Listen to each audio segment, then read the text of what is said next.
Revista Venevisión, líder en opinión, por tu canal independiente, Venevisión. Muchísimas gracias por acompañarnos en Entrevista Venevisión. Ya estamos listos para iniciar nuestra conversación con la invitada del día de hoy. Ella es diputada ante la Asamblea Nacional en representación del Partido Socialista Unido de Venezuela. Tania Díaz, gracias por estar con nosotros. Gracias a ti, Andrina. Interesantes temas que analizar, sobre todo a la luz del periodismo y su rol como diputada ante la Asamblea Nacional.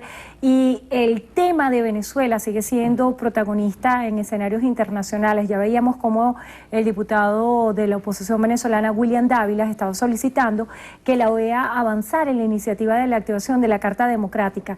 ¿Qué se espera para los próximos días, cuando también esta semana está previsto que Venezuela exponga el tema de los derechos humanos ante la ONU? Bueno, lo primero que pedimos es reflexión de quien se siente venezolano, ¿no? Hay que ver, despojarse de criterios cerrados y ver qué implica, qué siente un elector venezolano cuando su diputado, el que él ha puesto allí para defender sus intereses y los del país, ¿verdad?, para ser su vocero ante el legislativo, vaya a una nación extranjera, porque no solamente fueron a la Organización de Estados Americanos. Hay diputados, el diputado Freddy Guevara fue, y lo dijo él abiertamente a los medios de comunicación, a entrevistarse con el Ministerio de la Defensa norteamericano, con el secretario para la Defensa norteamericana. Y van allá a pedir la aplicación de sanciones ¿a quién? Aplicación de sanciones al gobierno, es la aplicación de sanciones al país.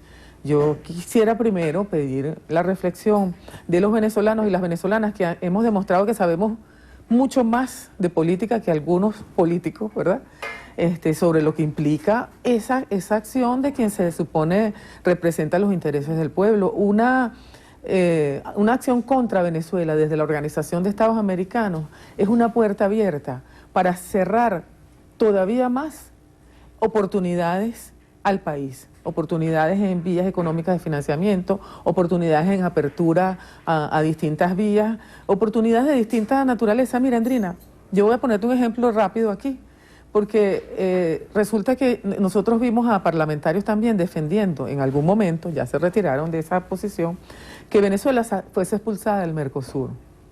Y resulta que en Chile, en Argentina, sobre todo en esos países, hay muchachos venezolanos que están estudiando en universidades de esos países de manera gratuita, gracias a una resolución que firmamos nosotros los parlamentarios del Mercosur. Entonces hay que ponerse en los oídos de los electores que se han manifestado por distintas vías y han dicho muy claro qué es lo que quieren democracia, que quieren paz, que quieren venezolanos que quieran al país, y ver qué significa que vayan estos señores a malponer al país. Nosotros como parlamentarios el año pasado fuimos a la Fiscalía y solicitamos una averiguación, porque una acción como esa implica traicionar a la patria y hay disposiciones legales que hablan de traición a la patria. Eso implica también pedir intervención de gobiernos extranjeros, que es una disposición jurídica que existe en la legislación venezolana desde los tiempos del libertador Simón Bolívar, que tú no puedes pedir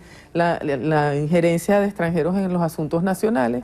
Yo creo que además es el reconocimiento, ¿verdad?, del fracaso rotundo que ha tenido la oposición. Nosotros nada más tenemos que leer El País para saber que el desempeño de la oposición en la Asamblea Nacional y este tipo de acciones le ha generado a los factores de la oposición una pérdida de credibilidad y una pérdida de confianza de parte de sus propios electores, que los tienen en este momento en una encrucijada, tal vez por eso, buscando protagonismo y buscando conquistar en un escenario que no tiene legitimidad, lo que no pueden conseguir aquí se acude allá. Pero además hay algo que hay que precisar. Para que se active la Carta Democrática en los términos de lo que está diciendo la oposición, tienen que haber dos cosas que no se han cumplido. ¿Cuáles serían esas? Bueno, primero la Asamblea tiene que ser legítima, que no es legítima, porque no ha ni siquiera dado un paso de conciliación nacional, como es acatar lo que nos dice el Tribunal Supremo de Justicia y convivir en sana paz como lo queremos todos nosotros y nosotras.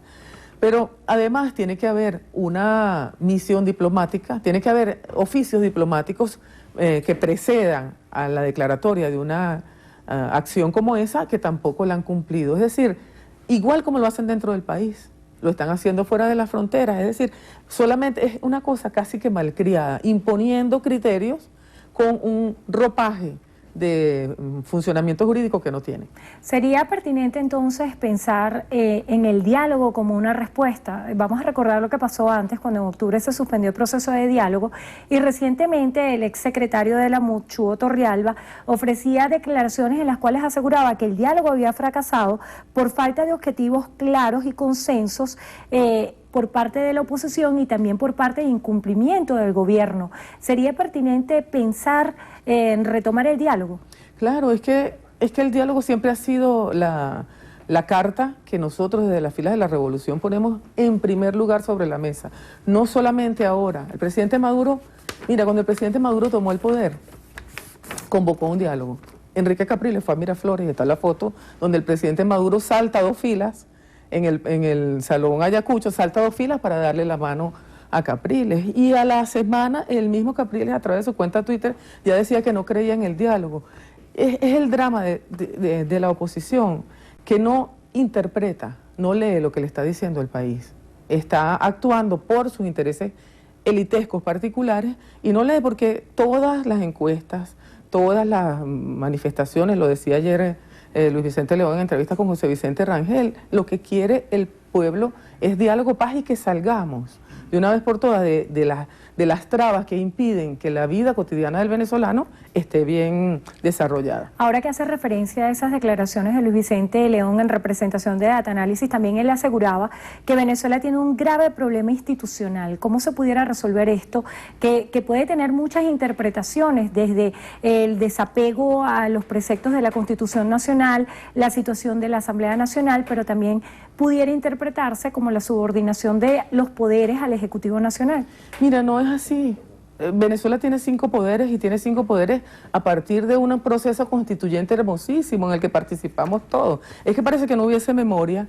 Aquí cuando el presidente Chávez cumplió su promesa electoral principalísima, que fue convocar una constituyente, allí hubo constituyentistas de todos los sectores de toda la gama política del país que escribieron esa constitución y ellos saben, esos juristas saben, que ellos redactaron un documento que no es perfecto, pero que sí prevé el equilibrio entre los poderes, es decir, que no haya ausencias, que no haya carencias. Entonces, cuando un poder deja de actuar, se activan los otros para garantizar la gobernabilidad. Aquí simplemente, Endrina, yo creo que la solución es mucho más sencilla de lo que nos planteamos todos. Simplemente el liderazgo político de la oposición, que hoy es mayoría en la Asamblea Nacional, tiene que acatar la Constitución, tiene que escuchar al país, tiene que seguir los preceptos, tiene que seguir los mandatos del Tribunal Supremo de Justicia, que por orden de esa Constitución que redactamos entre todos, es el máximo tribunal del país y sus decisiones son vinculantes para los demás poderes.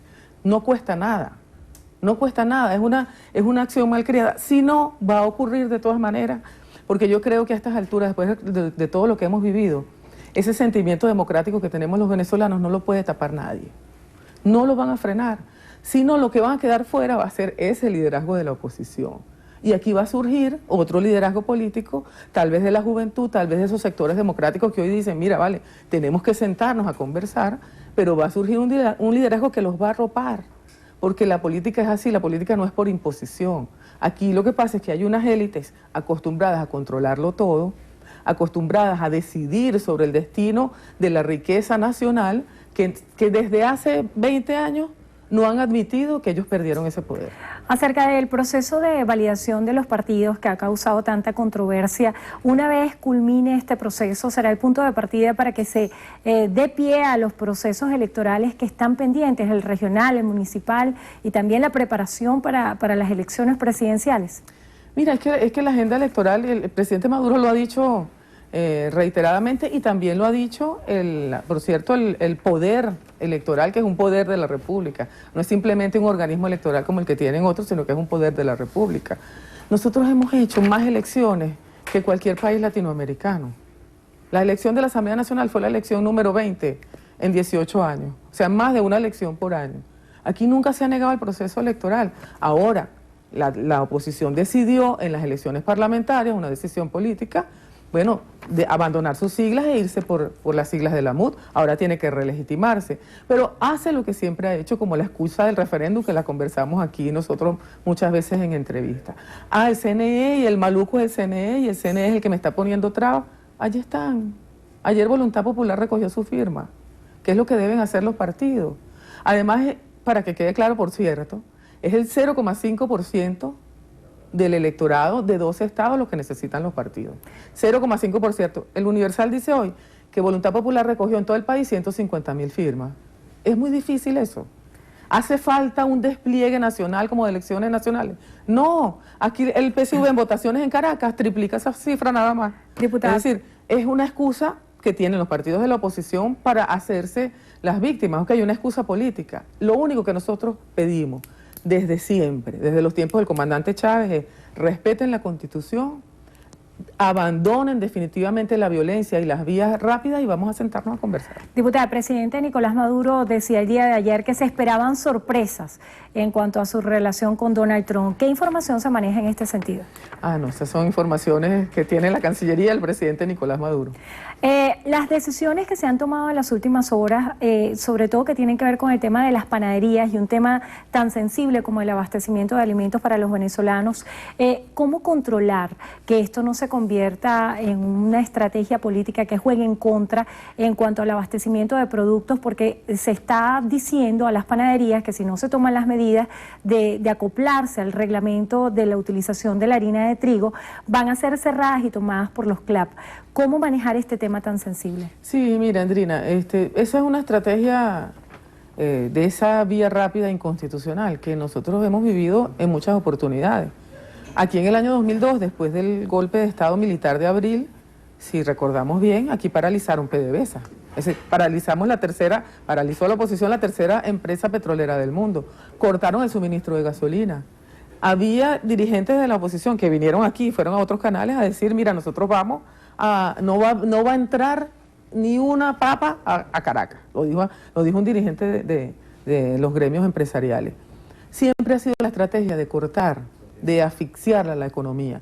Pero en este caso se está haciendo de una manera criminal, porque es una forma de dañar al extremo la cotidianidad de la familia venezolana. El caso del pan es el pan nuestro de cada día. O sea, es el extremo. Tiene que haber un despliegue, y lo vamos a hacer. Así como los CLAP, que ya llegan a los 6 millones de hogares, han venido frenando todo el tema especulativo, le han torcido el brazo a la estrategia de poner a pasar hambre al pueblo venezolano para conquistar el poder. En el caso del pan lo vamos a hacer también, porque nosotros tenemos una organización popular profunda. ¿Tú sabes quién tiene la voz cantante allí? Porque yo participé en las discusiones y pidió específicamente el presidente Nicolás Maduro esta ruta, una mujer. En el Congreso de una Mujer salió la propuesta de las panaderías. Y no es solamente ponerle control a la panadería, vamos a hacer nuestras propias panaderías también. Vamos a revisar las preguntas que hace la audiencia y a propósito de ese concepto de las panaderías que usted dice son propias, están planteando Carlos Rivas, ¿cómo garantizar que no ocurra lo mismo que con las areperas socialistas? Bueno, tiene que tomarlo el poder popular. Aquí la clave de toda esta estrategia de guerra, porque es una estrategia de guerra, y una estrategia de guerra que se desarrolla en el terreno, en la vida cotidiana, en la calle, en la cuadra, en la comunidad, en la plaza donde tú estás cerca. Tiene que ser la organización popular, y en eso estamos trabajando, la que tome el control, y por eso no va a ocurrir ningún caso de desencanto ni de corrupción. José Domínguez plantea, ¿vale la pena poner la revolución en manos de un mecanismo con tantas fallas como los CLAP? Mira, los CLAP es un mecanismo de defensa y de organización popular, uno más. Aquí están los motores que está desarrollando el presidente Nicolás Maduro, que es un mecanismo también de defensa. Aquí están actuando todas las instituciones del Estado, es decir, aquí hay una política nacional. Los CLAP es la parte que le corresponde al poder popular, por lo que decía, la estrategia de guerra se desarrolla en el terreno, en lo cercano, en lo comunal, y allí en lo comunal también lo tenemos. A propósito de los CLAP, también plantean, Jesús Rafat, ¿los CLAP son para siempre o son una medida temporal? Los CLAP son una medida de organización popular que seguramente evolucionará a lo que diga el pueblo que se va, hacia donde va a evolucionar. Pues. Los CLAP son un mecanismo de organización, no solamente de defensa, y fíjate que ha surgido de los propios CLAP, bueno, ahora vamos a producir alimentos, pero ahora van a producir textiles para el año escolar que viene, pero ahora vamos a dedicarnos específicamente al área maternal, a la mujer embarazada, a la mujer que tiene bebés, porque hay una carencia que han detectado en esos recorridos que hace el Poder Popular. Eso tiene una cosa para mi amigo que me escribió allí, tiene una cosa que es fundamental, que es hermosísima y que yo lo invito a que lo venga a ver, que es el contacto persona a persona. Cuando tu vecino viene y te toca la puerta para solucionar un problema, ahí hay un contacto persona a persona y eso tiene una palabra hermosa, bueno, tiene dos palabras, una que es amor y la otra que tiene nada más 3 letras que es paz, que es para la que nosotros estamos trabajando. El presidente Nicolás Maduro lo dice siempre, nuestra victoria es la paz y yo creo que la victoria de todo el país es la paz. Agradecemos a Tania Díaz, diputada ante la Asamblea Nacional en representación del Partido Socialista Unido de Venezuela. Gracias por estar con nosotros hoy en Entrevista a Venevisión. Gracias, mi amor, gracias a ti. Y gracias a ustedes también por habernos acompañado. Que tengan todos feliz tarde.